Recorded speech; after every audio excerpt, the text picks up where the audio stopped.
Vomito cada vez que me inyectáis esa mierda, de verdad. Por favor, entendedme. No me quería joder el guisado que me habéis dado, que estaba muy rico. Como el cordero al cilindrón de mi madre. Venga, va, que ya lo he entendido, va. Que me voy a dejar pinchar lo que queráis. Venga, va, ya está, me podéis soltar. ¿Y esto qué es? El hospital. Terrible. ¿Me oís?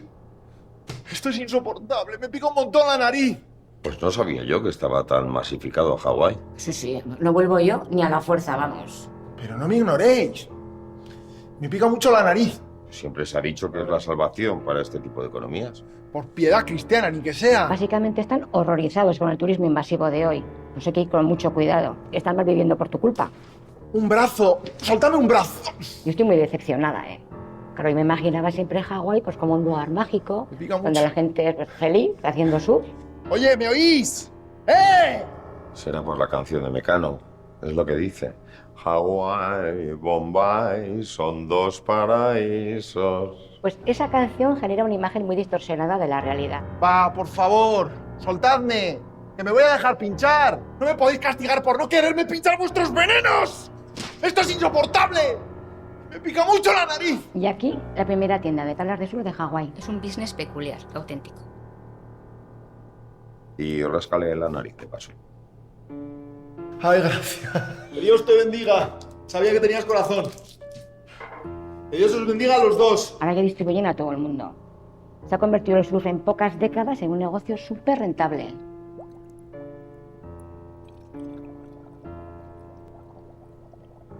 Pero ráscame primero, ¿no?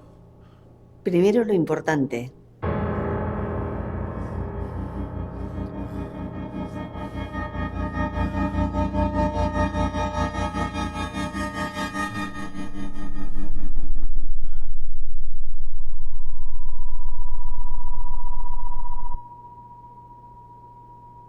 Te rasco la nariz.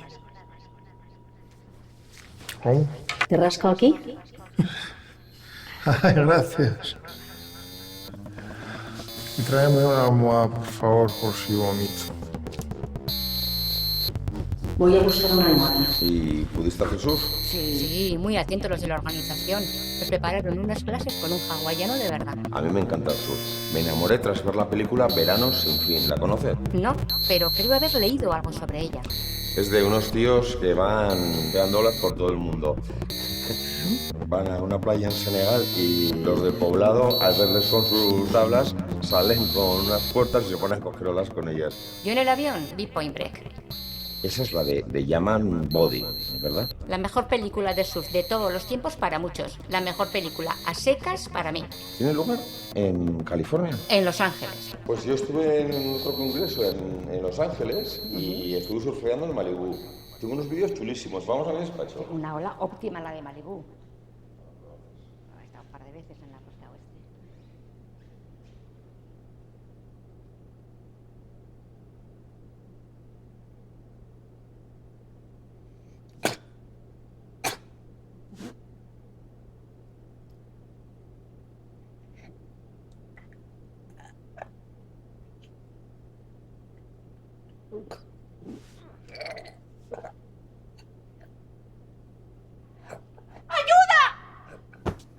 ¡Se está ahogando! ¡Se está ahogando! ¡Ayuda! ¡Ayuda! ¡Que venga alguien, por favor! ¡Por favor! Se está ahogando. ¡Se está ahogando! ¡Ayuda! ¡Ayuda!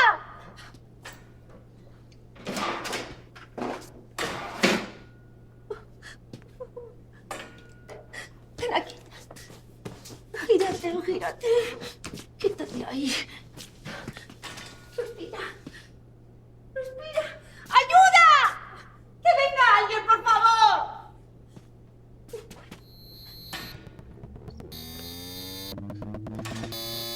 ¡Que venga alguien!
Esto es lo que me respondieron de una distribuidora a la que le mandé el cortometraje que hice basado en mi experiencia personal en el área de psiquiatría del Hospital de Navarra, en la que me ataron para pincharme medicación. Era una historia real y me responden: hola Javier, hemos visto y valorado tu cortometraje y lamento decirte que no podemos ayudarte con su distribución. Los cortos que movemos están muy ligados a las temáticas sociales y son el tipo de historias en las que nos involucramos. Muy ligados a las temáticas sociales. Entonces, ¿qué es temática social?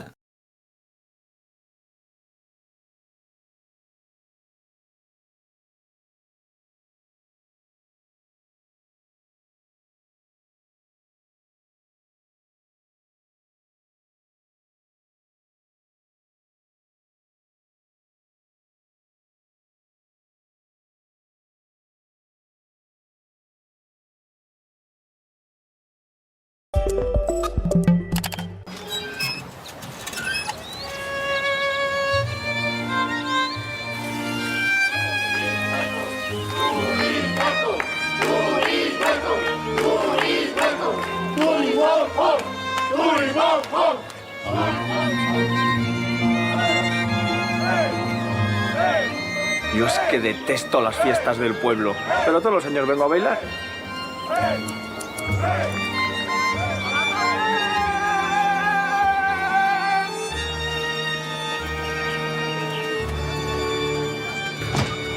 Buenas, vengo por el diagnóstico.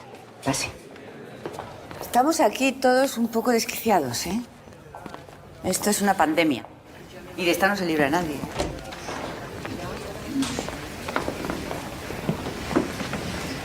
¿Pero qué nos pasa, doctor? ¿Es amor? Eso va a ser odio. No, es amodio.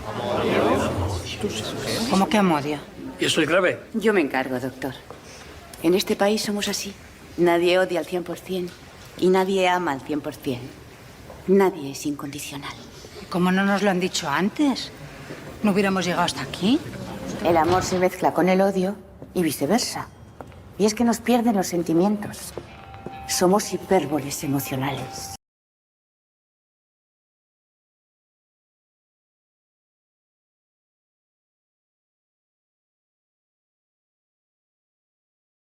Datos sobre los ingresos en las UHPs, en las unidades de hospitalización psiquiátrica, en Navarra y, por comparación, algunos datos más. Vale, claqueta.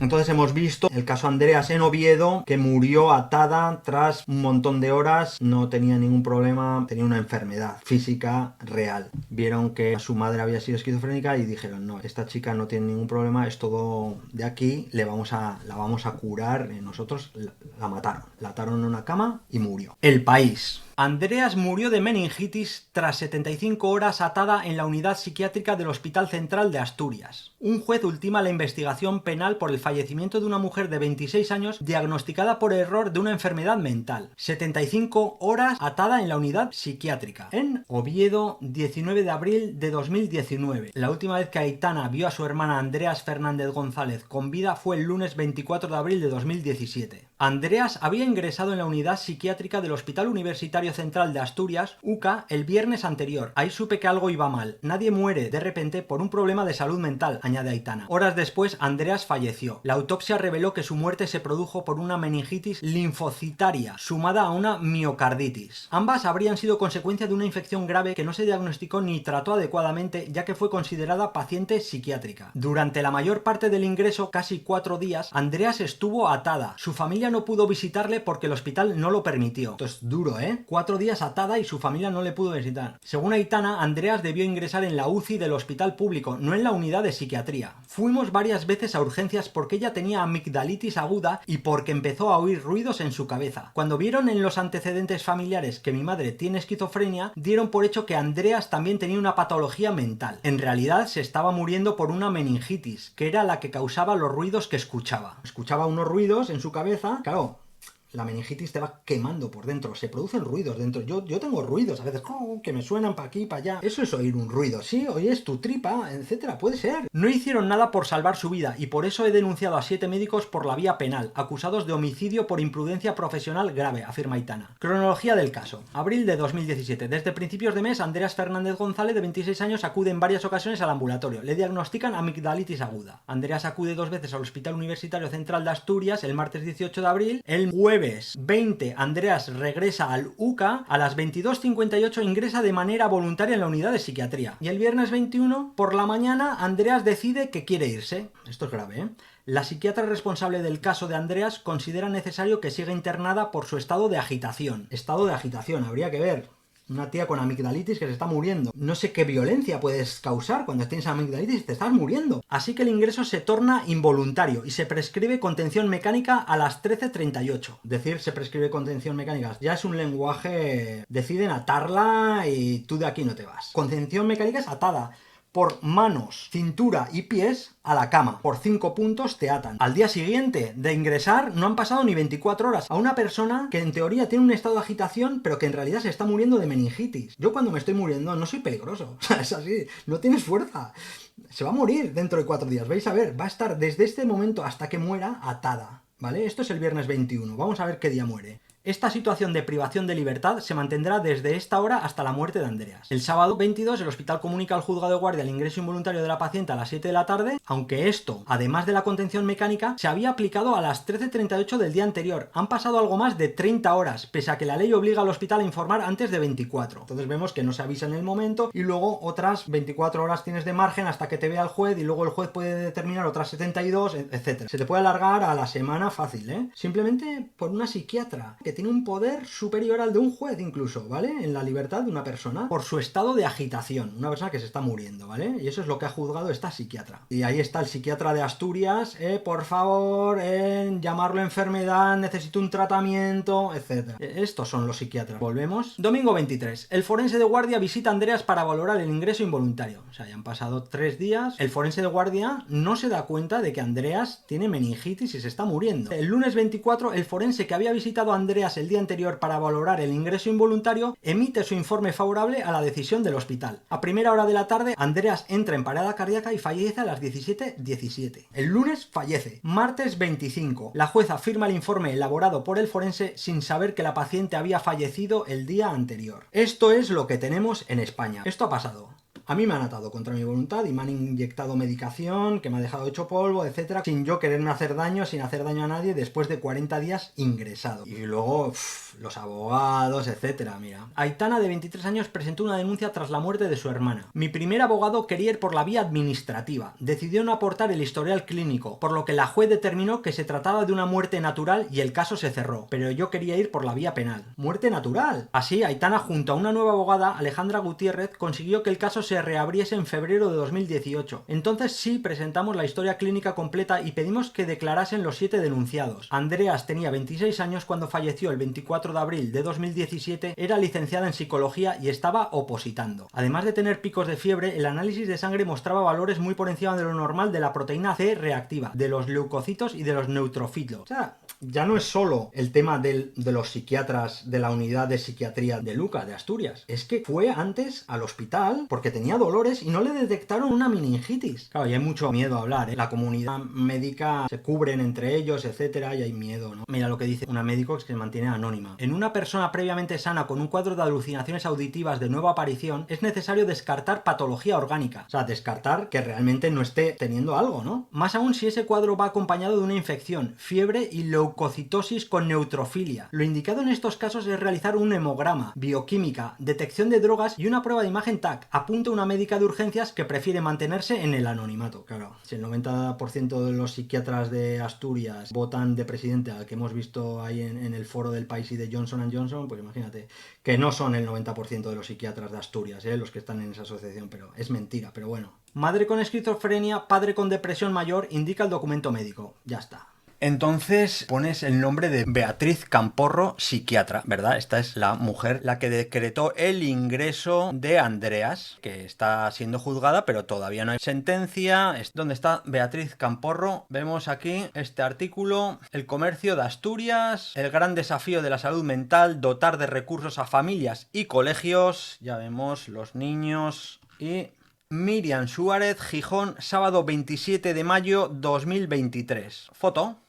Beatriz Camporro, directora del área de psiquiatría del UCA. Es la directora del área de psiquiatría. Más de 7 años después no ha habido juicio y estas personas no han sido relevadas. Beatriz Camporro, la que te ingresa y te deja 75 horas atada y te mata, ahí está, orgullosa, ¿vale? Directora del área de psiquiatría del UCA. Entonces esta gente en Oviedo, pues pobrecillos. Vamos a ver qué más dice. Tiene más artículos, ¿eh? Vamos a ver qué dice. El paso del enfermo mental por el hospital debería ser siempre breve. Beatriz Camporro, directora del área de gestión clínica de salud mental de UCA, estamos muy preparados para atender las patologías graves, pero hay que dar respuesta a otras más prevalentes, como la ansiedad o la depresión. Esta te va a atar 75 horas. Y esto fue domingo 13 de agosto de 2017, ¿vale? Esto fue antes del caso Andreas, creo que sí, fue antes del caso Andreas. Vamos a verlo aquí. O no fue antes. 24 de abril, vale, y hemos dicho...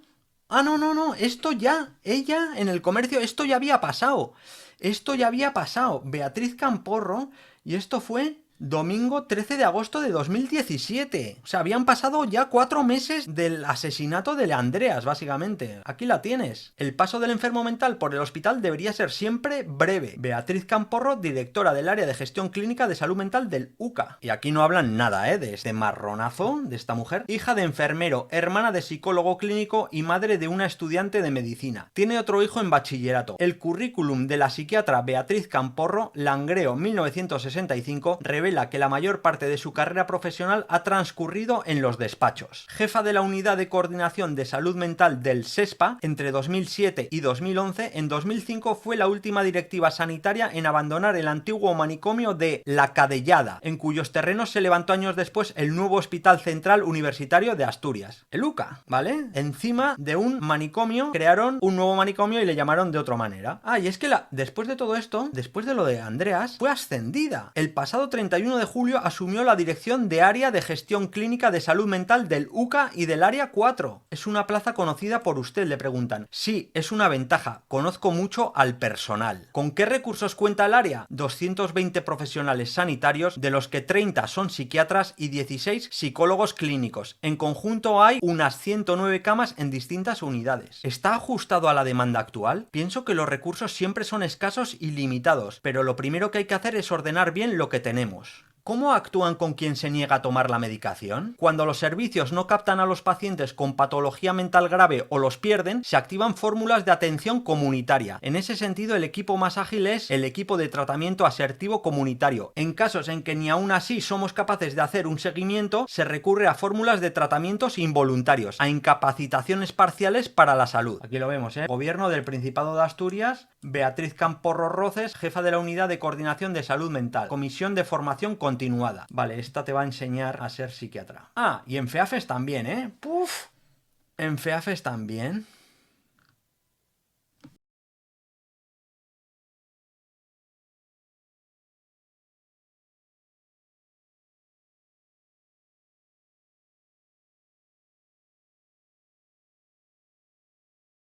Vamos a ver.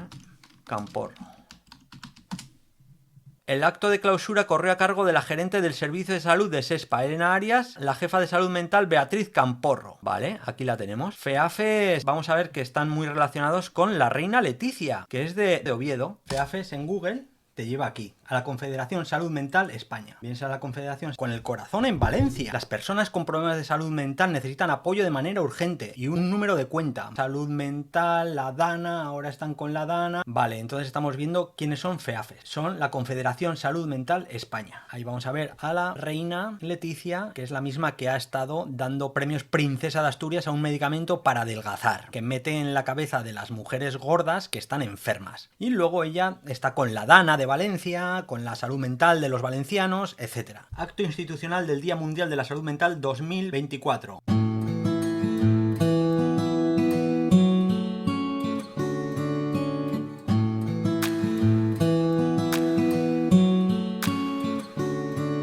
lema elegido por votación popular para conmemorar este día es Trabajo y salud mental, un vínculo fundamental.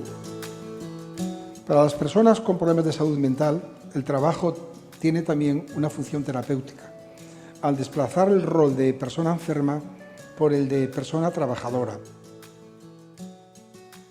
Cuando hablamos de salud mental, a menudo incurrimos en cierta simplificación y nos quedamos en el mensaje más rápido de cuidar el bienestar psíquico y de considerar un desafío que nos convoca a todos el malestar psíquico y las patologías que se derivan de él. Johnson & Johnson, Es Más Salud, Universidad de Burgos, acompáñame. En FEAFES también. FEAFES, FEAFES Asturias, ¿vale? FEAFES Asturias, luego lo veremos. Muy bien, pues no hay sentencia, juicio, Andreas Fernández sin sentencia. A ver qué dijo el comercio. El informe forense exime a los médicos de la muerte de la joven Andreas en el UCA. La familia mantiene que falleció de una meningitis erróneamente diagnosticada e intentará impugnar el documento. Vale, pero no hay. Aquí no hay. Cuando la vio la psiquiatra de guardia y dijo que le ingresaría en psiquiatría, a mi hermana le pareció bien porque pensaba, quiero estar protegida en un hospital, me harán las pruebas necesarias, verán que es algo orgánico y por fin sabrán qué me pasa, señala Aitana. El diagnóstico de ingreso en la unidad de psiquiatría, informe que incluye de nuevo el antecedente materno de esquizofrenia, es de episodio disociativo y personalidad frágil. Personalidad frágil. Se estaba muriendo. A pesar de que Andreas ingresó voluntariamente, al día siguiente, viernes 21 por la mañana, quiso irse. Comienza una escalada de gritos y quejas, da patadas en la puerta y exige que la dejemos irse. Imposible tener una conversación con ella, apunta el informe médico. Y ahí es cuando el ingreso voluntario se tornó involuntario y se prescribió contención mecánica, atar a un paciente. Imposible tener una conversación con ella, claro, en el momento en el que no le dejas irse. O sea, ¿cómo vas a...? En el momento que ya te quito la libertad, ¿cómo? Ya no hablas, o sea, ya hablas, porque a mí me pasó esto, ¿sabes? ¿Cómo hablas? ¿De qué hablas? ¿Qué lumbreras? Estos son peña que pasa exámenes y luego igual van con intención de que quieren ayudar a alguien. Yo creo que cuando ven que ya no van a ayudar a nadie ya se tiran al dinero y sí, ya está, pues al menos voy a vivir bien. Toma esto, toma lo otro, en fin. Vienes creyendo que vas a salvar a alguien, ¿qué pasa? Que te frustras. Te frustras y ¿qué pasa? Que tu único amigo que te va a visitar en un psiquiatra, ¿no? Es el visitador médico que llega con sus pastillas, sus electroshocks, lo que sea. Le vas a recibir, te va a invitar a comer, te va a llevar a congresos a Brasil, a donde haga falta, te va a pagar el viaje.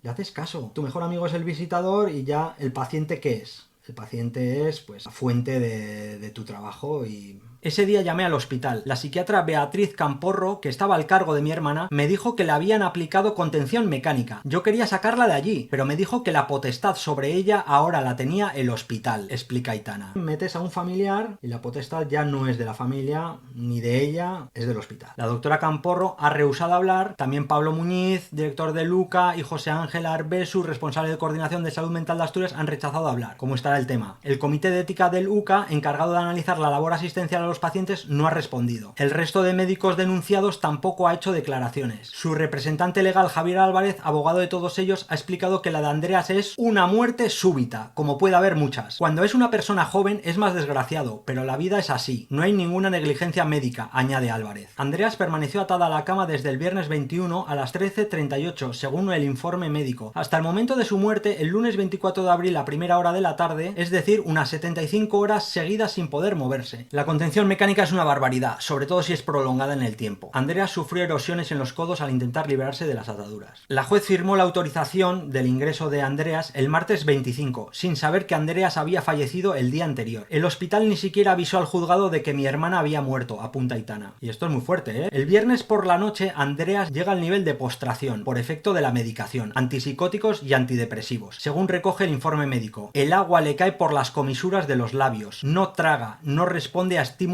verbales, figura en el documento.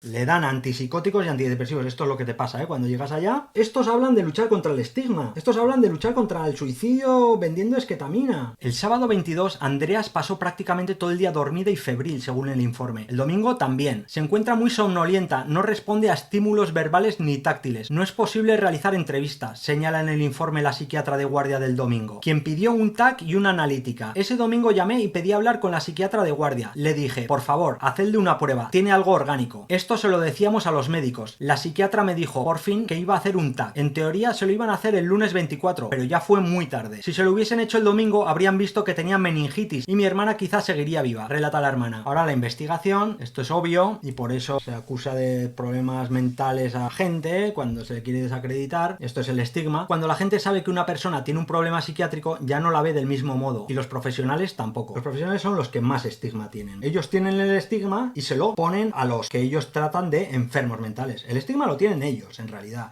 Y los enfermos mentales sufren el estigma. Pero el estigma lo tienen sobre todo los profesionales, que son los que clasifican a las personas y los estigmatizan. No es lo mismo que proteste a alguien que no tiene nada a que lo haga alguien con un diagnóstico de psicosis. Le restamos credibilidad, valora el psiquiatra José María Fernández. Y entonces diréis, bueno, esto no suele ocurrir, esto es un caso, te estás yendo al extremo, etc. Bueno, donde hay datos, vamos a analizar. La única comunidad que publica los datos de las contenciones mecánicas, o sea, de atar a la cama las unidades psiquiátricas hospitalarias, es Navarra. Vamos a ver, en Andalucía se ha publicado alguna cosa, pero bueno, el único donde se está obligado por ley es Navarra. Vamos a ver los datos que se publicaron. Vamos a ver si lo de Andreas es un caso aislado, si no suele pasar, etcétera. De Andreas nos hemos enterado porque murió, pero ¿y si no mueres? Los datos. Vamos aquí. Made in Spain es esta revista, Locura, Comunidad y Derechos Humanos, y publica la Asociación de Usuarios Mejorana, obtiene datos sobre las contenciones físicas en Navarra por Miquel Valverde, que le entrevistamos el otro día, 22 de abril de 2021. La Asociación de Usuarios Mejorana de Navarra ha conseguido y publicado los datos de las contenciones físicas que se producen en los hospitales de salud mental de su comunidad. Esta es la segunda vez que se obtienen estos datos en Navarra. Hace un tiempo se supo de las sujeciones en el periodo de los primeros 9 meses de 2018, que junto a los conocidos ahora permite observar la evolución ocurrida entre 2018 y 2020, que presentaremos de forma resumida. En Navarra existen 2 unidades de ingreso para agudos destinadas a adultos y una a menores en el complejo hospitalario de Pamplona y otra de adultos en Tudela. Yo he estado en las 2 de Pamplona para adultos y estos son los datos de todos. Porcentaje de contenciones por número de ingresos. 2018, 37,15% de las personas que ingresaban eran atadas. 2019, 30,7% de las personas que entraban eran atadas. 2020, 36,40% de las personas que ingresaban eran atadas. Vemos que baja en 2019 y vuelve a subir en 2020. ¿Qué nos dice esto? Que prácticamente en 2018 4 de cada 10 personas que entraban acababan atados. No puedes comer, no puedes... Luego vamos a ver las horas. Andreas estuvo 75 horas, creo. Bueno, la media... Los datos reflejados en las tablas previas nos informan que globalmente de cada 10 ingresos se producen algo más de 3 contenciones. La evolución anual refleja que no se han reducido las sujeciones. A primeros de 2019, la Dirección de Salud Mental de Navarra compareció en el Parlamento para explicar las contenciones, afirmando que la contención mecánica se activa como una medida en base a la seguridad y proporcionalidad, y se comprometió a impulsar un plan para reducirlas. Pero los datos actuales reflejan que no ha habido cambios. A mí mataron no por mi seguridad, ni proporcionalidad. A mí mataron para medicarme, para inyectarme una medicación que no quería que me inyectaran. A los 40 días de estar ahí, que no causé ningún problema violento ni nada, ya lleva 40 días. Bueno, pues mataron para inyectarme una medicación que además es de dudosísima efectividad. Te deja hecho polvo, eso sí, al paciente.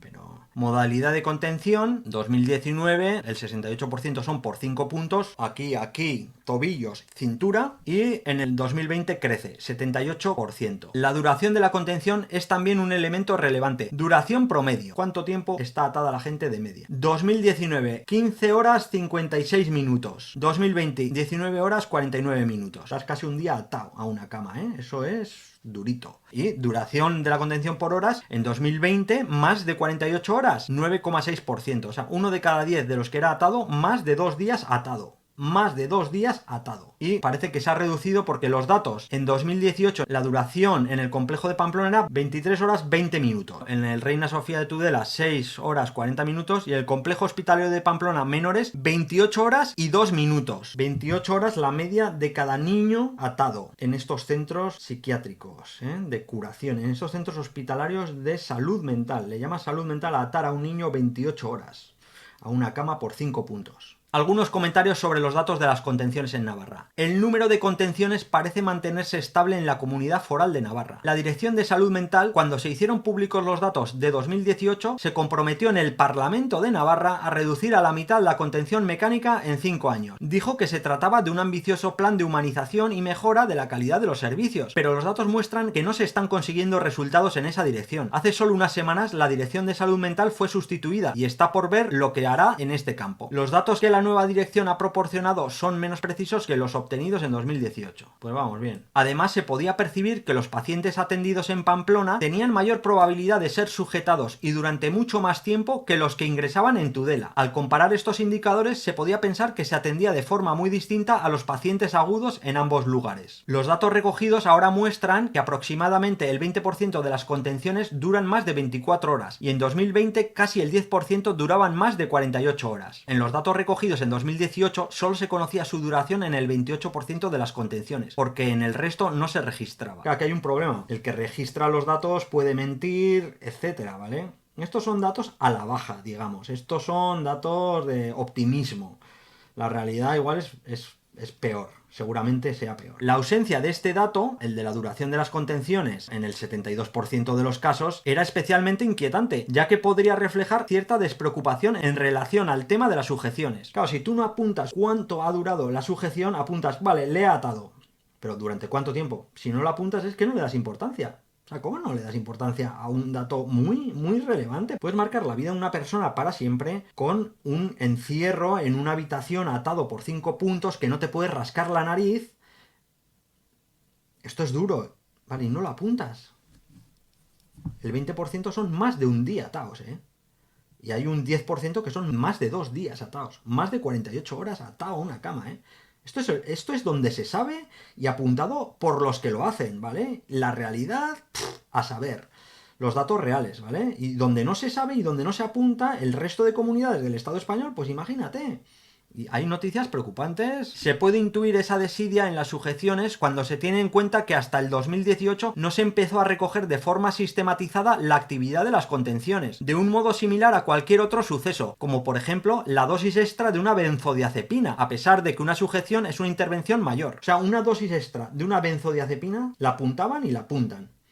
Hasta 2018 no apuntaban que a una persona la ataban a una cama. Breves reflexiones sobre el conocimiento real de las contenciones en España. La contención física es una forma de coerción, entre otras más, que los pacientes de salud mental experimentan, aunque es posible que sea de las que más huella dejen en las personas. Esto deja huella. Y no se conoce que se hayan implementado de forma amplia estrategias para ayudar a resolver el daño que provocan una vez realizadas. Claro, si estás metiendo a 3 de cada 10 personas a una habitación ataos por 5 puntos durante un montón de horas, luego tienes algún plan para...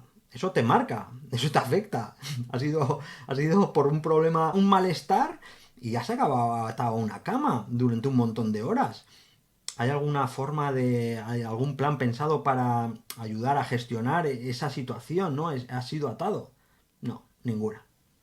Te ato y luego te suelto y te dejo a tu libre albedrío encerrado en mi unidad psiquiátrica hospitalaria. Esto es lo que hacen. De hecho, muchos usuarios que fueron ingresados y contenidos explican que muchas veces en las entrevistas con sus profesionales durante el ingreso ni se habla de la contención que sufrieron. Luego el psiquiatra no te pregunta a ver qué tal estás después de la contención ni nada, no. Otras actividades coercitivas pueden tener también efectos potentes y duraderos sobre la limitación de la vida de las personas, como la medicación obligada bajo presión de los profesionales y, a veces, cada vez con más frecuencia, ratificada por los jueces o la incapacitación civil. ¿Vale? Hay gente, y esto yo conozco casos y yo he sido víctima, yo estuve 3 años después de que me ataran a la cama y me tuvieran 60 días ahí en el hospital, en el área de psiquiatría, medicándome y pinchándome ya, luego sales y tienes que ir cada mes a pincharte y analizarte la sangre para que comprueben que estás tomando la medicación. Esa medicación te deja hecho polvo, ¿vale? Te aísla, te engordas, estás como una lechuga, tu actividad cerebral es nula, obviamente así como vas a encontrar trabajo, etcétera. Si no apareces cada mes a pincharte, pueden llamar perfectamente a la policía y que la policía aparezca en tu casa y te lleven a pincharte contra tu voluntad o te vuelvan a ingresar contra tu voluntad en estas unidades de psiquiatría del hospital, ¿eh? Esto ha pasado a gente, le amenazan, oye, que si no vienes, cada mes al ambulatorio de salud mental, vamos a llamar a la policía y vas a volver a ingresar. La contención y la incapacitación han sido denunciadas una y otra vez por asociaciones de profesionales y de usuarios. En este sentido, se generó el Manifiesto de Cartagena en 2016, reuniendo asociaciones de familiares, usuarios y profesionales al objeto de hacer desaparecer la coerción de la asistencia. La crítica amplia a estas prácticas atañe a los profesionales que trabajan en los servicios, que en ocasiones han referido sentirse tratados como torturadores. Acusan a los críticos de no tener en cuenta la realidad y permanecer ajenos a las situaciones que deben gestionar, mientras a veces los críticos refieren que es fácil evitar las contenciones si se sabe cómo, y aportan ejemplos de experiencias exitosas en ese sentido. Y otros señalan que los profesionales trabajan en dispositivos que generan violencia contra gente vulnerable. Posiblemente sea infrecuente que los profesionales consideren el daño que provoca la actividad coercitiva en las personas, y es extremadamente raro que en la actividad profesional se generen espacios para el estudio y la reflexión en torno al trato a los pacientes, en especial sobre la medicación obligatoria y las contenciones. Y parece aún menos frecuente el repensar la práctica clínica que no genera espacio para la palabra y las necesidades de las personas. Vamos a ver aquí Psychiatry Online. Efectos de la eliminación del uso del aislamiento y la restricción mecánica en el sistema hospitalario estatal de Pensilvania, 2011-2020. El sistema hospitalario puso fin de manera segura al uso de restricciones mecánicas y aislamiento mediante un enfoque de recuperación y siguiendo las 6 estrategias básicas para la reducción de la restricción y el aislamiento. Los incidentes de asalto, agresión y comportamiento autolesivo disminuyeron significativamente o no cambiaron debido a la disminución del uso de procedimientos de contención durante el periodo de estudio de 10 años. O sea, es que incluso las agresiones desaparecen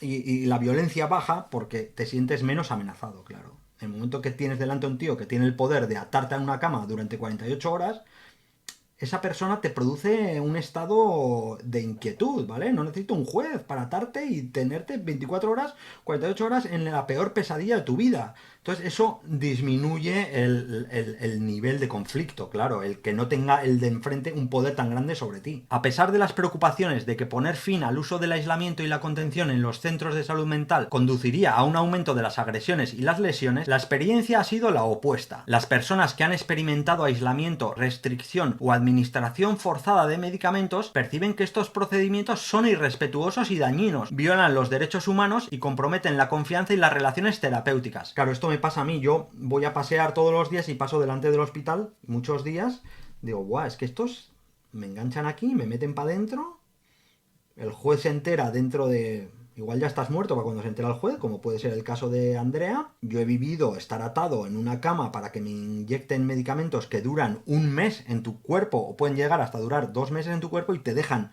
bajísimo, o sea que estamos hablando de tener resaca durante un mes entero, levantarte y estar hecho polvo, ¿vale? Levantarte y estar hecho polvo, levantarte y estar hecho polvo 29 días seguidos, ¿vale? Después del pinchazo. Esta gente tiene derecho a hacerte esto es legal, ¿vale? Entonces vas al hospital y vas asustado, vas con miedo, claro que vas con miedo, entonces ya no puedes ir al hospital tranquilo. Es el lugar donde te van a curar, te partes el brazo y vas con cuidado.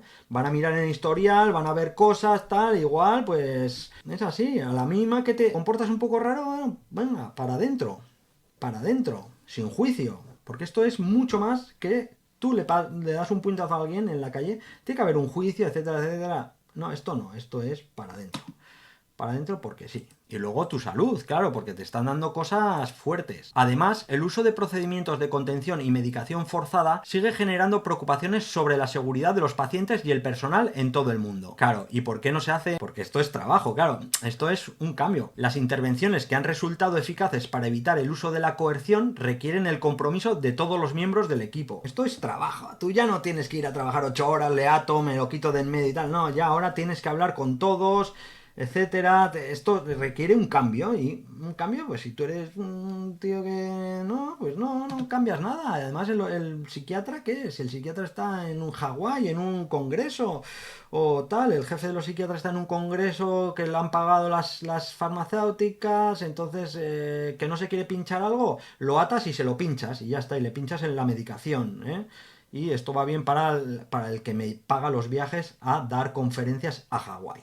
¿Vale? Entonces estos no están interesados, los de arriba no están interesados en el cambio, porque la medicación forzada son más ventas de medicación, y los de abajo, si el de arriba no dice nada, pues bueno, se sienten como torturadores o dicen que la gente les ve como torturadores, que es lo que son, pero además no hacen nada porque los de arriba no les dicen nada, etc. Y de la misma revista Made in Spain venía aquí dossier sobre los datos de contención mecánica en las unidades de hospitalización psiquiátrica UHP en Navarra. 1 de cada 3 menores ingresados es contenido, diciembre de 2018. En este documento se muestran y se comentan algunos datos sobre la práctica habitual de las contenciones físicas o sujeciones en las unidades de hospitalización psiquiátrica o unidades de agudos en Navarra, 2 de adultos en el Complejo Hospitalario de Navarra CHN en Pamplona y una en el Hospital Reina Sofía de Tudela HRS y una para menores en el Complejo Hospitalario de Navarra de nuevo CHN de Pamplona infantojuvenil, ¿vale? Vamos a ver los datos de adultos en Pamplona y Tudela y la unidad infanto-juvenil de Pamplona. En el documento adjunto se encuentran los datos completos tal como han sido proporcionados por el portal de transparencia del Gobierno de Navarra y confeccionados por el Servicio Navarro de Salud, Osasun Bidea. Y vamos a ver los datos. Coerción en las UHPs de Europa. La amplia gama de intervenciones coercitivas durante el ingreso en UHP obedece a 4 tipos básicos. La terapia mediante coerción, antipsicóticos, terapia electroconvulsiva, TEC, procedimientos de coerción indirecta. El uso de medidas terapéuticas sin un objetivo terapéutico primario, contención química, TEC, es decir, dejarte cao, dejarte como una lechuga, ¿vale? Para que no te muevas, no des guerra, no hagas nada, no les des trabajo. ¿Tus problemas? ¿Tu salud? Les da igual. La separación, unidades con puertas cerradas, aislamiento en áreas amplias, ubicación en zonas alejadas. Y la contención mecánica, correas, contención mediante fuerza humana o holding, camisas de fuerza, camas y sillas de ruedas con barrotes u otros aparatos para personas con demencia y retraso mental. Camas nido, envoltorios húmedos. Toda esta amplia gama de prácticas, incluida la confiscación de la ropa y objetos personales, bordean la violación de los derechos humanos y como tales han sido calificados. Coerción en las UHPs en España. Las intervenciones coercitivas practicadas habitualmente en las UHPs españolas son la medicación forzada y la contención mecánica. En España ninguna de las dos está regulada por la ley, que solo contempla el ingreso involuntario con autorización judicial. Sobre los datos. En España la administración sanitaria es particularmente opaca al respecto. Dentro del estudio europeo Eunomía se envió en 2007 un cuestionario a las autoridades de las 17 comunidades autónomas españolas para recoger datos acerca de las hospitalizaciones involuntarias. Solo respondieron 7. En el mismo estudio de los cuestionarios enviados a las UHP sobre la existencia y grado de cumplimiento de protocolos específicos, contestó un 28%. Les da igual. Procedencia de los datos sobre contenciones mecánicas en Navarra. Se han seleccionado algunos de los datos proporcionados por el portal de transparencia y han sido trasladados a un formato gráfico que hace más perceptible su significado y que, además, permite compararlos con los de la Comunidad Autónoma Andaluza, única comunidad pluriprovincial con un registro de contenciones centralizado. Contenciones mecánicas en Navarra. Al revisar los datos parece haber un dato erróneo. Nos referimos al dato de ingresos y contenciones de febrero en la UHP infantojuvenil. En el punto 1 se indica que fueron 17 los menores contenidos, pero en el punto 3 se dice que fueron 9 los ingresados. En el punto 6, pacientes contenidos por mes y sexo y edad se contabilizan a 6 individuos. En el punto 7, media de los procedimientos de contención se contabiliza a 16. En el punto 8, número de contenciones mecánicas en función del motivo se contabilizan 17. Y en el punto 11, número de contenciones realizadas por meses en relación al turno se reseña a 18. No se ha podido decir cuál es el error. Lo apuntan ellos. Los mismos que atan a la gente tienen que apuntar a quién han atado y durante cuánto tiempo, pero muchas veces no apuntan ni durante cuánto tiempo, ni siquiera que los han atado, O sea, en mi expediente yo creo que no sale que he sido atado. En infantojuvenil, lo que os decía, tasa de pacientes atados por pacientes ingresados, contenidos es atados, en febrero de 2018 el 66,7% de los niños, En junio el 50%, la media está muy arriba, Ya está en el 30%. Y en Tudela, pues muchísimo menos, el 11, esto sí que tienen unos picos, pero bastante menos comparado con el 66%, el 50%, ¿vale? En Tudela no atan. Media de las tasas de contención por UHP enero a septiembre de 2018. Infantojuvenil, los niños 33,4%. Adultos, Pamplona 21,45%. Tudela 11,45%. En Pamplona, algo más de 1 de cada 5 pacientes ingresados en UHP acaba contenido, sujetado a la cama. En la UHP infantojuvenil del Complejo Hospitalario de Navarra, en Pamplona, en menores de 18 años ese porcentaje aumenta y 1 de cada 3 menores es atado a la cama. Como hemos visto, hay mucha diferencia entre Tudela y Pamplona, ¿no? ¿Y por qué?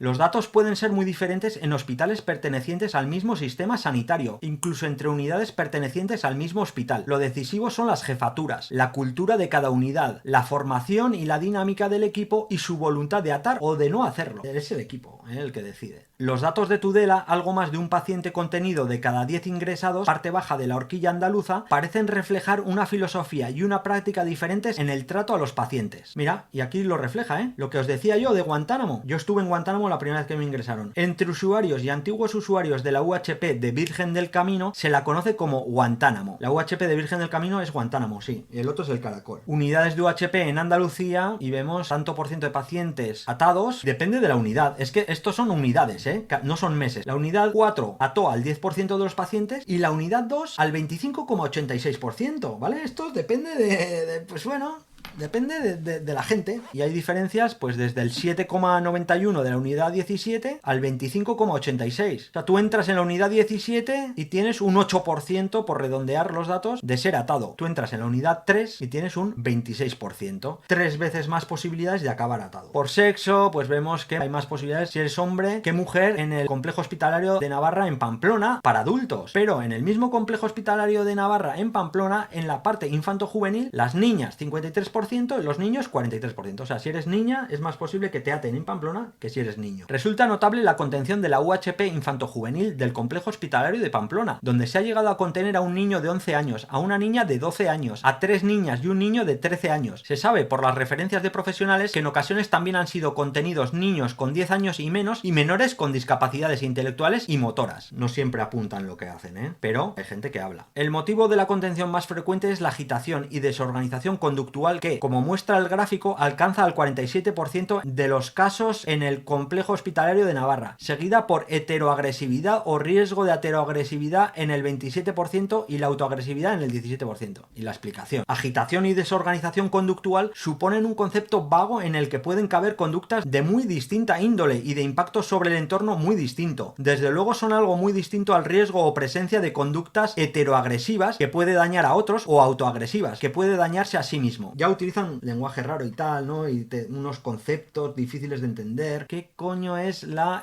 motivo? Agitación y desorganización conductual. ¿Qué es eso? El 47% de las veces que han atado a alguien es por agitación y desorganización conductual.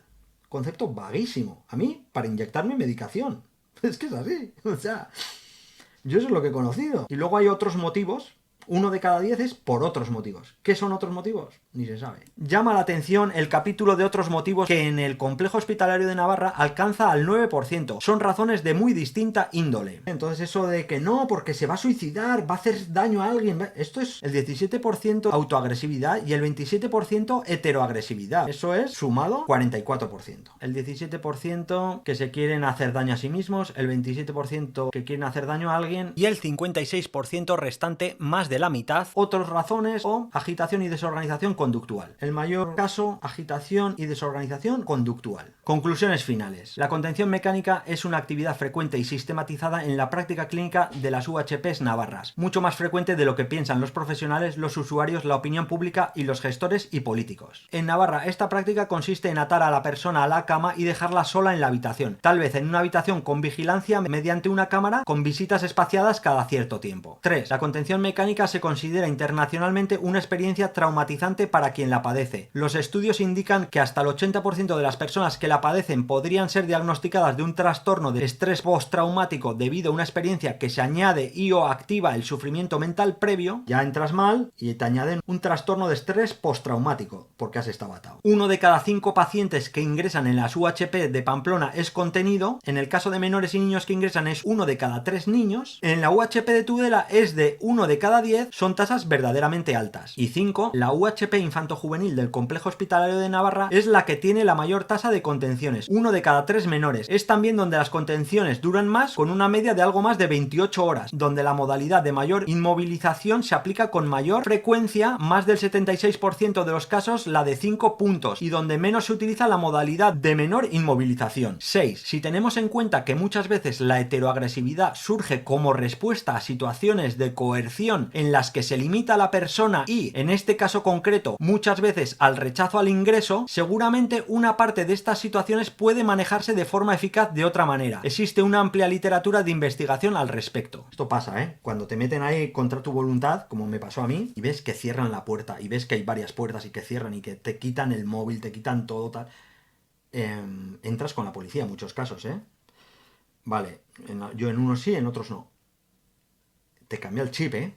Ya eres otro. Ya no eres el tío amable, o sea, ya estás con miedo. Cuando actúas con miedo, no actúas racionalmente en muchos casos. Yo no me puse violento en ningún momento. Te cambia el chip, te cambia el chip. Y que tenga el poder, el que tienes delante de atarte a la cama y tal, te cambia el chip en cómo te relacionas y tal. Hemos visto en los hospitales de Filadelfia, quitaron las contenciones y el aislamiento y bajaron las agresiones, ¿vale? Y bajó la violencia. ¿Por qué? Porque ya no te sientes en un ambiente violento donde te van a atar. Y eso te baja los nervios, te baja el miedo. Vives mejor, más tranquilo. Y no hemos comentado, pero el número de ingresos del 1 de enero a 31 de octubre de 2018 fueron ordinarios 584, involuntarios 162. Se aprecia que, como mínimo, el 22% de los pacientes que ingresan lo hacen bajo autorización judicial. Un juez que te va a ver, a mí me vio por webcam 3 minutos. Y le dije, oye, que yo no, que no he hecho nada violento, ¿qué tal? Yo rompí una ventana con un martillo de frustración, una ventana que daba a mi terraza, ¿vale? Que no cayeron los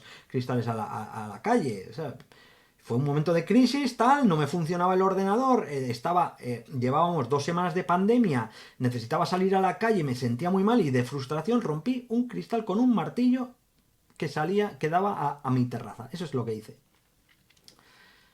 Eso es lo que hice. Vale. Pues ahí, ingresado, en Guantánamo. Medicación, no sé qué, no sé cuántos, y una vez que entras ya vuelves al sistema. Una vez que te meten en el sistema, luego ya entré, ya con miedo, no sé qué, no sé cuántos, tienes que tomar la medicación, bueno, en fin, luego ya 60 días y finalmente 15 días, ¿vale? Bueno. 7. En referencia a la autoagresividad, seguramente se puede imaginar fácilmente lo que es estar bajo deseos suicidas y que la ayuda que le sea prestada a esa persona consiste en atarla a la cama y dejarla sola en la habitación. Tú estás con pensamientos suicidas y te atan a una cama y te meten solo en una habitación. 23 horas. Chillando lo que quieras. No te va a oír nadie, nadie va a hacerte nada. La mejor forma para manejar las situaciones de autoagresividad, deseos suicidas o de autolesión es el acompañar y permanecer al lado y en diálogo con la persona. Claro. Y 8. Respecto a la calidad de la asistencia en salud mental en Navarra, los datos presentados sugieren varias cuestiones. ¿Es esta la mejor atención posible a las personas con dificultades de sufrimiento mental? ¿Cómo es posible que la evaluación del plan de salud mental no haga referencia alguna a las prácticas de contención mecánica, los tratamientos bajo presión y los ingresos involuntarios? La gerente de salud mental manifestó que no consideraba que los datos de las contenciones debieran hacerse públicos. ¿Es bueno ocultar las prácticas clínicas que se realizan? ¿Ayuda eso a la mejora de la actividad asistencial? Y finalmente vemos aquí, bueno, salas de aislamiento, una cama, vemos cama con barras, camas jaula, camisas de fuerza, sujeción mecánica, holding... Claro, esta información tú vas a la web y no te la dan, ¿vale? Tú vienes aquí y pones contenciones mecánicas y te sale navarra.es, 0 resultados, pero si vienes aquí, Gobierno Abierto de Navarra, y aquí sí que estos datos te los tienen que dar, datos sobre la aplicación de contenciones mecánicas en los centros de menores infractores, número, fecha, motivo, duración profesional que dio la hora entre los años 2012 y 2021 incluidos, por ejemplo, ¿no? Y lo tienes que solicitar, resuelta, estimada, Departamento de Derechos Sociales. O sea, tienes que pedir esto. Estos datos no están en un 4 clics, tienes que solicitarlo, ¿vale? Bueno, y aquí están los datos, de dónde vienen, etcétera, etcétera. Vale, pues esto es. Claro, ves, acabas viendo a tu psiquiatra como tu enemigo, ¿no? La crítica amplia a estas prácticas atañe a los profesionales que trabajan en los servicios, que en ocasiones han referido sentirse tratados como torturadores. Bueno, torturadores, no sé, pero no sé si estamos viendo lo que vemos que tienen ahí. Tienen las camas jaula, tapa niños, ¿no? Camisas de fuerza, sujeción mecánica. Bueno, pues esto es lo que hacen. Y aquí vienes... Las intervenciones que han resultado eficaces para evitar el uso de la coerción requieren el compromiso de todos los miembros del equipo. Los incidentes de asalto, agresión y comportamiento autolesivo disminuyeron significativamente o no cambiaron debido a la disminución en el uso de procedimientos de contención durante el periodo de estudio de 10 años. Dejaron de atar, dejaron de aislar y los comportamientos disminuyeron o no cambiaron, ¿vale? O sea que eso de que esto es para salvar vidas, salvarte de que te autolesiones, más de la mitad eran causas muy subjetivas, o sea que no sé, ni se entiende, unos conceptos vagos. ¿Por qué? porque no te quieres tomar la medicación. ¿Por qué? Porque has tirado una botella de plástico al suelo. Porque no quieres comer. Te ato. ¿Que no te quieres tomar la medicación? Te ato. ¿Que me das la brasa? Te ato. ¿Que ante una amenaza mía no miras al suelo y agachas la cabeza? Te ato. Puede ser. De hecho es. Anexo violaciones en psiquiátricos. Vale, entonces hemos visto estos datos, es masivo el tema en los psiquiátricos de atar a las personas y atar a niños. Y ahora vamos con la parte más oscura seguramente del documental, os aviso, claro, no hay datos y precisamente por eso es la parte más oscura de este documental. Hemos visto que se mete a gente en estos hospitales, unidades psiquiátricas, metemos a niños y adolescentes, los atamos más que a los adultos incluso, 1 de cada 3 niños es atado. ¿Qué pasa cuando están atados? Vemos que, claro, aquí hay un tema, ¿no? ¿Qué pasa en esos psiquiátricos realmente, no? Vemos que que atan a niños y dices, cuando están atados, o sea, estamos viendo que hemos descubierto recientemente en la historia, ¿no? En el mundo, hemos descubierto que hay profesores pederastas que violan a niños, hay curas pederastas que violan a niños en iglesias, o sea, en los colegios hay pederastas, en las iglesias hay pederastas, y en los psiquiátricos no. En los psiquiátricos es el único lugar del mundo en el que no hay pederastas. Sí, porque si tú vienes aquí, violación psiquiátrico, pues mira, Consejo del Poder Judicial, martes 18 de junio de 2024, recientemente, la Audiencia Provincial de Madrid condena a 13 años de cárcel a un celador por abusar sexualmente de una paciente psiquiátrica. La víctima estaba ingresada por orden judicial desde el 28 de marzo de 2021 por tentativa de suicidio. ¿Y qué pasaba ya? La sección segunda de la Audiencia Provincial de Madrid ha condenado a 13 años de prisión a un celador del Hospital Público Ramón y Cajal de Madrid por abusar sexualmente en 2 ocasiones entre abril y mayo de 2021 de una paciente de 18 años ingresada en la planta de psiquiatría a la que además le dio cocaína que consumió con él. Salió en el periódico El País. Juicio por violación a un celador de psiquiatría del Hospital Ramón y Cajal de Madrid. Yo estaba acorralada. La víctima relata 2 agresiones después de que el acusado le ofreciera cocaína mientras estaba ingresada por un cuadro agudo tras haber intentado suicidarse. Y aquí tenemos al hombre, al celador y los jueces. En Madrid, en 2021, vemos que esto está. Parece que hay juicios, muy pocos, pero algunos van saliendo a la luz poco a poco, de que hay violaciones también en los psiquiátricos. Pero es que hay psiquiátricos infantojuvenil, para niños, ¿vale? Entonces, esto es muy oscuro y ponemos en la búsqueda de Google abusos a menores en hospital psiquiátrico, pederastia menor, por ejemplo, ¿y qué sale? Guardia Civil, abusos sexuales a menores. ¿Cómo darse cuenta de que un menor sufre abusos? ¿Qué paso debo seguir para denunciar el abuso? Vale, preguntas y respuestas, pero soporta el tratamiento, pero aquí no hay ni una sentencia que haya detenido a ningún pederasta en un psiquiátrico. No hay nada. Vamos a ver, igual no estoy buscando bien. Vamos a ver. Vamos a quitar, por ejemplo, pederastia, condenado por abusos a menores, hospital psiquiátrico. No. Es la misma noticia. Hay muy pocas noticias.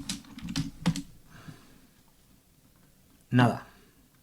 A ver este. Mira, 4 años de prisión para un psiquiatra de Valencia por abusar de una paciente menor. El facultativo se aprovechó de su víctima, especialmente vulnerable, generando en ella un rol sumiso y de dependencia absoluta hacia su persona. 1/6/2020. Un psiquiatra valenciano de 59 años, que también ha ejercido como docente universitario, ha sido condenado a 4 años de prisión por un delito de abusos sexuales, con penetración y prevalimiento sobre una paciente menor de edad a la que comenzó a tratar con 13 años por depresión y un trastorno alimentario. Esto no fue en un psiquiátrico, pero bueno. Según figura probado en la sentencia de la Audiencia Provincial de Valencia, el procesado se sirvió de su ascendencia para ir estrechando la relación con la niña, ganándose su confianza y generando en ella un rol sumiso. Así, aprovechándose de la vulnerabilidad de la menor, con fuertes rasgos depresivos, fue asentando en ella la idea de que cuanto más intimasen y más se abriese, más podría ayudarla, generando una dependencia absoluta hacia su persona, atrayéndola hacia él cada vez más de manera correlativa a la que la menor se alejaba de su familia. Durante este procedimiento de destrucción, que llevó a la menor a una situación más grave de la que se pretendía atajar, con varios intentos de suicidio posteriores, el doctor en psiquiatría la sometió a contactos físicos, como abrazos y besos en las cicatrices de los cortes que se había infligido la adolescente, para así satisfacer sus deseos sexuales. Los hechos se remontan a finales de 2012, cuando la menor, que entonces tenía 13 años, fue llevada a la consulta del ahora condenado por un trastorno alimentario y problemas depresivos con episodios de autólisis. Los abusos se prolongaron hasta que en 2015 otro terapeuta detectó lo que estaba ocurriendo a raíz de unos mensajes. Al considerar que se trata de un delito continuado, la Fiscalía solicitaba una pena de 10 años de prisión, tal y como adelantó en su día Levante EMB. Las acciones del acusado carecían de cualquier significado terapéutico, remarca la sentencia, ya que incluso después de que dejara de ser su paciente, siguió manteniendo con la niña esta extraña relación. Por todo ello, la sección cuarta de la Audiencia Provincial de Valencia ha condenado al acusado a una pena de 4 años de cárcel por un delito de abuso sexual con penetración y prevalimiento. Pero esto es lo más grave, ¿eh?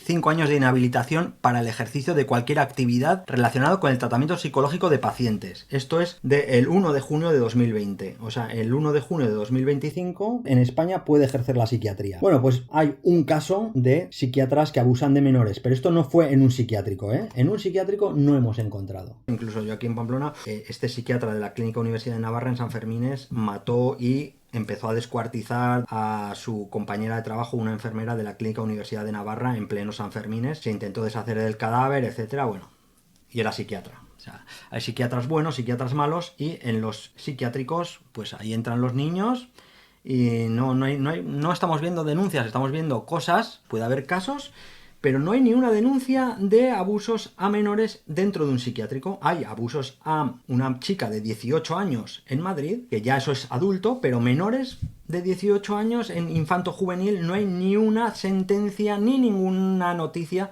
realmente de que dentro de esas paredes, en esa institución, haya el más mínimo, no sé, no pasa en las iglesias, ¿no? Podemos ver abusos a menores en iglesia, abusos sexuales en la iglesia católica. Tenemos el cardenal Omeya fue alertado en 2022 contra el cura detenido ahora por tocamientos en Barcelona. Vamos a ver qué dice La Voz de Galicia. Más de 440.000 personas sufrieron abusos sexuales en el ámbito de la iglesia española, según el informe del Defensor del Pueblo. Aquí hay un montón, tienes hasta un libro, abusos sexuales a menores por miembros de la Iglesia Católica en Navarra. Aquí tienes la Iglesia Evangélica. Alemania abusó de más de 9.000 menores según un informe. Vamos a ver, en colegios.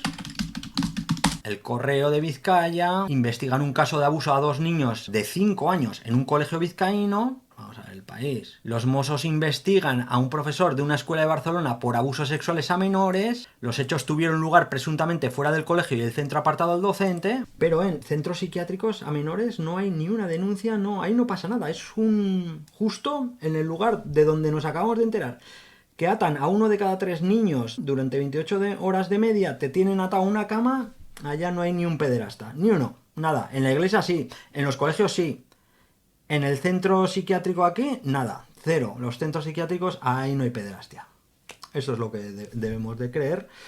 Yo tengo mis dudas. No digo que haya, yo digo que tengo mis dudas. No hay sentencias, no he encontrado sentencias. He encontrado sentencias, sí, de un psiquiatra en su consulta a esta menor que la penetró, etcétera, etcétera, que tenía depresión, etcétera, etcétera, y luego intentó suicidarse. Bueno, le hundió la vida, ¿vale? Le lavó el cerebro y le hundió la vida.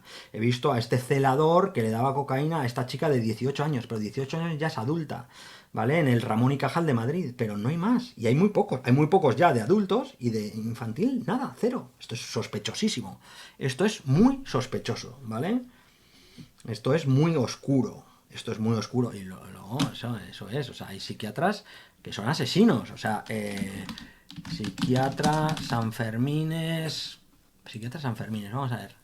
La Audiencia Nacional niega el derecho al olvido a un hombre que mató a una joven en los Sanfermines de 2008. Asesinato de Nagore Laffage. Aquí conocemos el nombre de ella, pero él es José Diego Illanes Vizcay. El asesinato de Nagore Laffage fue el homicidio de una joven de Irún a manos de José Diego Illanes Vizcay, ocurrido en Pamplona el 7 de julio de 2008 durante los Sanfermines, y que provocó una gran repercusión mediática, así como una intensa reacción social. Hechos. Nagore Laffage nació en Irún en 1988. Estudió en enfermería en Pamplona, donde conoció a José Diego Illanes Vizcay, médico de 27 años que estaba cursando el MIR en psiquiatría en la Clínica Universitaria de Pamplona, donde ella se encontraba realizando prácticas. Ambos coincidieron la noche del lunes 7 de julio de 2008, celebrando las fiestas de San Fermín. Tras un rato charlando, Nagore se despidió de sus amigas y acompañó a José Diego a su domicilio. Él intentó violarla y ante la resistencia de Nagore la golpeó violentamente. La autopsia reveló que Diego Illanes le había propinado una brutal paliza, ya que su cadáver presentaba 36 golpes, incluida una mandíbula rota y el cráneo fracturado. Murió finalmente estrangulada. El asesino confeso de Nagore telefoneó a la 1 de la tarde del 8 de julio a un amigo y le desveló, pidiéndole ayuda para deshacerse del cadáver, lo que había sucedido. Fue precisamente esta persona la que puso estos hechos en conocimiento de la policía y posibilitó su detención. José Diego Illanes Vizcay, mientras tanto, intentó descuartizar el cadáver. Recogió sus pertenencias, limpió el piso y abandonó el cuerpo de Nagore en Orondritz, a 45 minutos del lugar del crimen. Fue condenado a 12 años y medio de cárcel. El 3 de julio de 2017, poco antes de cumplirse el 9º aniversario de la muerte de Nagore, Illanes consiguió que se le concediera el tercer grado penitenciario. Trabaja de psiquiatra en un centro privado y solo vuelve a la cárcel para dormir, y desde 2020 puede ejercer en la sanidad pública. A los 9 años ya estaba en la calle, trabaja de psiquiatra en un centro privado y solo vuelve a la cárcel para dormir, y desde 2020 puede ejercer en la sanidad pública. Entonces, no sé si soy yo o qué, no, pero yo creo que hay base como para preocuparse de lo que ocurre con los niños en los centros psiquiátricos, en el que 1 de cada 3 acaba atado durante una media de 28 horas. Yo creo que hay que preocuparse.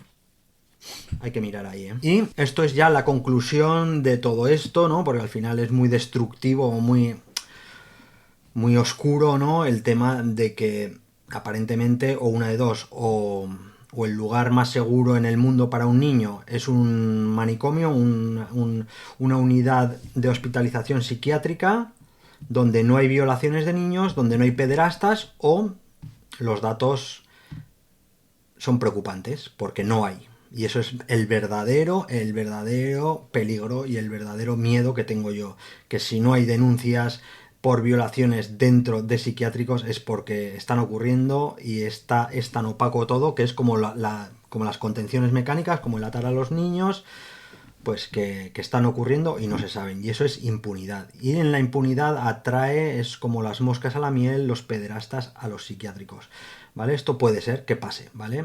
Entonces, o una de dos, o los psiquiátricos pasan cosas y no lo sabemos, o son el lugar más seguro, el único lugar seguro en el mundo para un niño, donde no hay ni una sola sentencia de nadie que haya sido abusado por un adulto.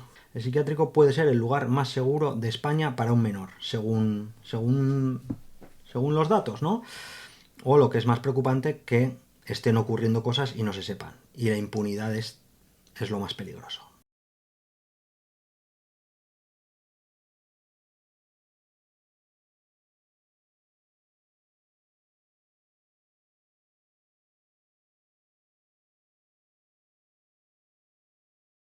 Ahí sí que estamos jodidos, ¿vale? Y esto, ¿cómo se soluciona? Esto es grave. ¿Cómo se soluciona?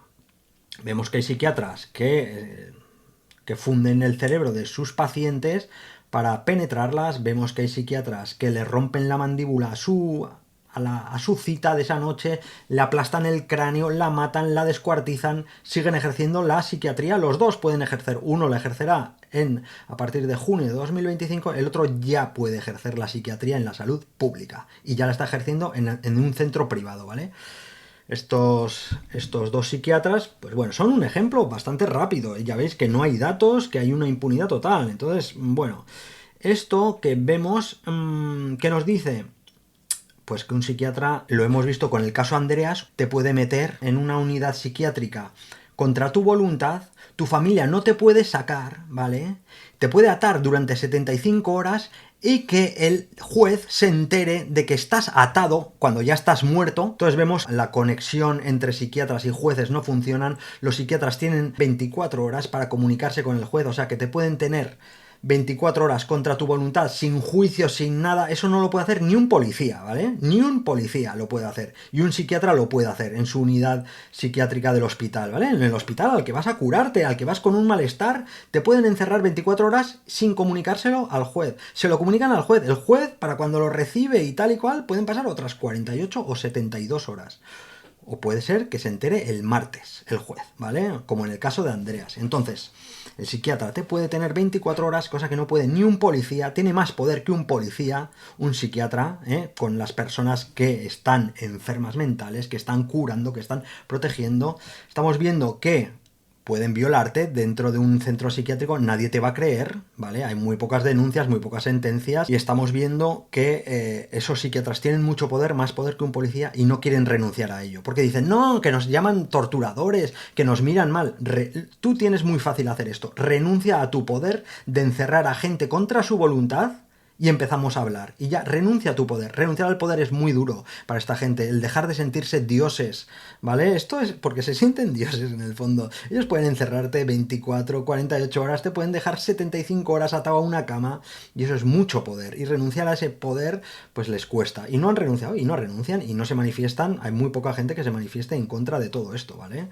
Dentro de la psiquiatría. O sea, hay gente que se manifiesta, por supuesto, pero hay mucha. La corriente mayoritaria llama a los que se manifiestan el movimiento antipsiquiátrico, les llaman tierraplanistas, etcétera. O sea, Gaceta Médica, el movimiento antipsiquiátrico, los nuevos antivacunas. La antipsiquiatría ataca el fundamento científico de la psicopatología, al negar los mecanismos mentales y biológicos que explican los trastornos mentales. La antipsiquiatría contemporánea, que se caracteriza por una visión profundamente ideológica y anticientífica, amenaza con desmantelar los pilares fundamentales sobre los que se sustenta la psiquiatría. La antipsiquiatría actual genera en los pacientes una sensación de desesperanza. Esta nueva corriente está más próxima a movimientos conspiranoicos como los antivacunas o los terraplanistas que a cualquier disciplina científica. Lo que estamos viendo, ya veis que somos conspiranoicos como los antivacunas o los terraplanistas, y ellos son la ciencia. Se ríen de ellos, o sea, y son minoritarios. ¿Vale? Entonces, renunciar, hay una solución que es que los psiquiatras renuncien a ese poder que se les ha dado, que los jueces, porque estamos viendo que los jueces no están enterándose de nada. El último juez que revocó un ingreso involuntario en Navarra fue en 2003.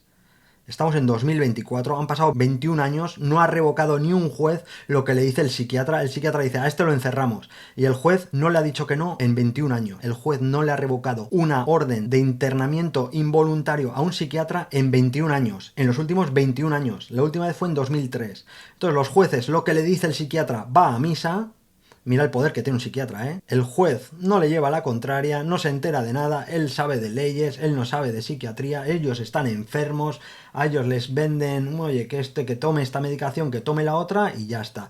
Y estamos viendo que hay denuncias de violaciones a adultos, no hay denuncias de violaciones a menores, y hay denuncias de violaciones a menores en iglesias y en colegios, ¿vale? Que están mucho más vigilados, que están sus compañeros, que están en libertad, que el nivel de coacción es muchísimo menor, que el menor es mucho más libre para protestar, que va a casa luego.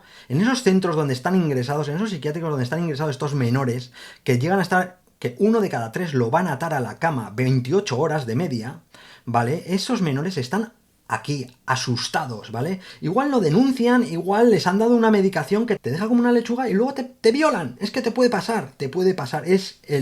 La fórmula está ahí, ¿vale? Hemos visto que el Illanes, el Diego Illanes, este psiquiatra que está en activo, mató a Nagore Laffage porque le intentó violar y esta se resistió. Si Nagore Laffage hubiese sido una interna de un psiquiátrico, le atas a la cama, le metes la medicación forzosa, como me pasó a mí y como pasa, le das medicación forzosa, la dejas como una lechuga y luego vas y la violas.